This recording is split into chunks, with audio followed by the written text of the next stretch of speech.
Assalamualaikum warahmatullahi wabarakatuh. Nepangkeun wasta pun Raya Jingga Alifa ti kelas 10 IPA hiji nomor absen 27. Abdi bade nyaritakeun dongeng anu judulna Sasakala Situ Bagendit. Wilujeng nyakseni. Baheula aya hiji jalma anu beunghar pisan. Namina teh Nyindit. Aduh, eta mah kacida kumutna. Ari beungharna mah tetela. Boh kebonna, boh sawahna, boh imahna ge panggedena di salembur eta teh. Basa usum panen, Nyindit teh ngondang sawatara tatanggana nepi ka aya 100 mah.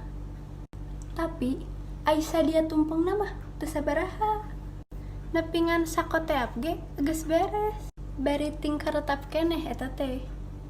Ai keur kitu teh aya aki-aki bongkok anu nyamperkeun ka Nyindit kawawa ku lapar. Ari keur aki-aki teh nyamperkeun Nyindit, Nyindit teh kalah kanyarekan. Lantaran ceuk Nyindit teh aki teh eueuh ka era. Ai tungtungna mah si aki teh dipiwarang nyingkah ti bumina Nyindit. Ceuk aki teh kieu, "Dit, ai maneh tiasa ngalepaskeun ieu tongkat, aki nyingkah ayeuna." Nyindit teras usaha ngalepaskeun ieu tongkat teh, tapi da teu tiasa.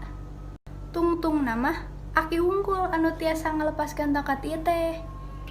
Saatos aki ngalepaskeun ieu tongkat, biur weh cai. Ari tos kitu teh, rugreg ngarandeg tinggarero. Caah, caah.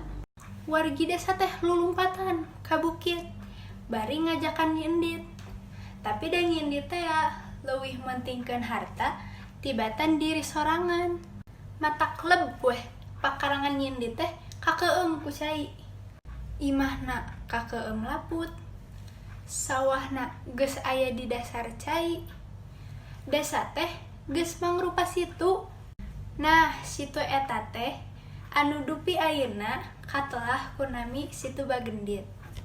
Pesen ti dongeng Sasakala Situ Bagendit teh, jalma mah ulah sombong, ulah kikir, kadah dermawan. Lantaran sagala sesuatu teh hanya titipan.